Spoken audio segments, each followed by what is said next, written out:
Bonjour à tous, on clique, on surfe, on envoie des messages toute la journée, sans vraiment penser à toute la mécanique qui se cache derrière.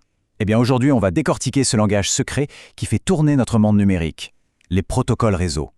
Accrochez-vous, on part à la découverte des vrais rouages d'Internet. C'est un geste qu'on fait des dizaines de fois par jour, sans même y réfléchir, mais qu'est-ce qui se passe concrètement dans les quelques millisecondes qui suivent ce simple appui sur la touche « Entrée ». C'est cette question qui va être notre fil rouge. Allez, c'est parti pour le voyage incroyable d'une simple recherche sur le web. Alors, pour bien commencer, un protocole, c'est quoi au juste? Le plus simple, c'est de l'imaginer comme une sorte de grammaire universelle, mais pour les machines. C'est un ensemble de règles super strictes qui permettent à un ordinateur à Paris, par exemple, de discuter sans problème avec un serveur à Tokyo. Sans ça, ce serait juste un brouhaha numérique incompréhensible. Bon, maintenant qu'on a la base, plongeons un peu plus dans la grammaire de ce fameux langage. Quelles sont précisément les règles qui permettent à deux machines de se comprendre parfaitement, sans aucune erreur? En fait, un protocole, c'est bien plus qu'une simple règle. C'est un véritable code de conduite. Il va dicter la structure exacte des messages, qui a le droit de parler en premier, et surtout, comment réagir si un message se perd en route. Il définit même la porte numérique spécifique, qu'on appelle un port, par laquelle la communication doit passer. Bref, c'est tout un système pensé pour que la discussion soit fluide. Avant de pouvoir s'aventurer sur le grand réseau mondial, la toute première chose que doit faire un appareil, c'est d'obtenir une identité. C'est un peu comme obtenir un passeport avant de voyager. C'est une étape fondamentale et ça se passe à une vitesse folle à chaque fois qu'on se connecte. Et pour ça, il y a le protocole DHCP avec son petit nom Dora. Imaginez que l'appareil arrive dans un grand hôtel. Il crie « Discover ». « Hé, y a quelqu'un? Je suis nouveau ici, j'aurais besoin d'une chambre ». Le serveur DHCP, c'est le réceptionniste, il répond « Offer ». Bien sûr, j'ai la chambre 192.168.1.50 de libre, ça vous va? L'appareil dit « Request ». Génial, je la prends.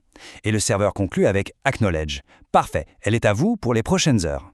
Tiens d'ailleurs, petite astuce à connaître. Si jamais un appareil affiche une adresse IP qui commence par 169.254, c'est un signal d'alerte.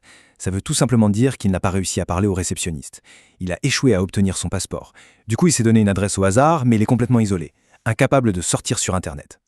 Ok, notre appareil a son passeport, son adresse IP. Mais maintenant, il doit pouvoir trouver ses voisins directs sur le réseau local. C'est là que le protocole ARP entre en jeu. Pensez à lui comme le facteur du quartier. L'adresse IP, c'est le nom de la famille sur la boîte aux lettres. Mais le facteur, pour livrer le colis, il a besoin de l'adresse physique de la maison, son numéro dans la rue. Eh bien, l'adresse MAC, c'est ça. Et ARP, c'est le traducteur qui fait le lien entre les deux. Parfait. Notre appareil a son identité. Il sait parler à ses voisins. Il est temps de lever les yeux et de trouver notre destination finale. Et pour ça, il va falloir consulter un annuaire absolument gigantesque. L'objectif est simple, on veut se rendre sur www.google.com. Pour nous, les humains, c'est un nom très facile à mémoriser. Mais voilà, pour un ordinateur, www.google.com, ça ne veut strictement rien dire. Une machine, ça ne comprend que les chiffres. C'est pour ça qu'existe le DNS, le Domain Name System. C'est ni plus ni moins que l'annuaire téléphonique d'Internet. L'ordinateur va donc demander au DNS « Dis-moi, c'est quoi le numéro de téléphone de ce fameux Google ?» Et voilà la réponse du DNS. Le nom google.com correspond en fait à l'adresse IP 142.250.74.46. Et ça, c'est un langage que l'ordinateur comprend. Il a enfin l'adresse exacte pour établir la connexion. Et attention, cet annuaire est super sophistiqué. Il ne contient pas juste les adresses des sites web, qu'on appelle les enregistrements A, il y a aussi des infos sur les serveurs qui gèrent les emails, les enregistrements MX, ou même des sortes de raccourcis, les CNAME. C'est un système vraiment très puissant. Ça y est, on a l'adresse de notre destination. Il est maintenant temps de toquer à la porte et de commencer la conversation. Et pour ça, on va utiliser les protocoles les plus connus du web. On parle bien sûr de HTTP et de son grand frère sécurisé, HTTPS. La différence est capitale. Une conversation en HTTP, c'est comme envoyer une carte postale. N'importe qui sur le trajet peut la lire. Alors que le HTTPS, c'est comme mettre cette carte postale dans un coffre-fort avant de l'envoyer. C'est le fameux petit cadenas qu'on voit dans la barre d'adresse, qui nous garantit que la conversation est privée.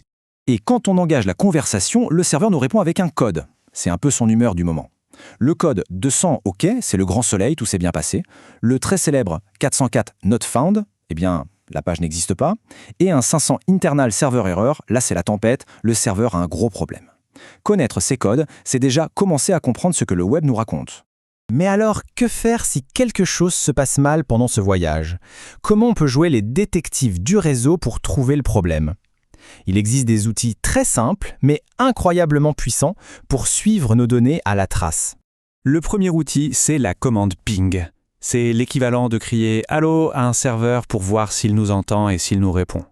Ici, on voit que Google a bien répondu et que l'aller-retour a pris seulement 12 millisecondes. C'est le test de base pour vérifier que le contact est possible.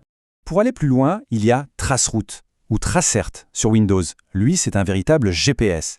Il ne se contente pas de dire si on peut atteindre la destination, il nous montre chaque étape du voyage, chaque routeur par lequel nos données passent. C'est littéralement la carte routière de notre connexion qui nous dévoile le chemin exact emprunté à travers Internet. Voilà, donc la petite boîte à outils de base du détective réseau. Ping pour dire « Allô », Traceroute pour dessiner la carte, NSLOOKUP pour appeler l'annuaire, IPconfig pour vérifier son propre passeport et ARP-A pour voir qui sont nos voisins. Rien qu'avec ça, on peut déjà résoudre une tonne de mystères du réseau. Et tout ça, ça nous ramène à notre idée de départ. Les protocoles, ce ne sont pas juste des détails pour techniciens. C'est le véritable langage universel d'Internet. Le maîtriser, c'est un peu comme apprendre une nouvelle langue qui ouvre les portes de toute l'infrastructure numérique mondiale. Et pour finir, une petite question pour réfléchir. Si chaque protocole est un mot ou une règle de grammaire, alors chaque application qu'on utilise, c'est une phrase, une histoire, voire un poème. Alors la question qu'on peut se poser, c'est quelle sera la prochaine phrase, géniale, la prochaine conversation qu'on inventera en combinant ces briques de base. Le langage est là, il n'attend que de nouvelles idées.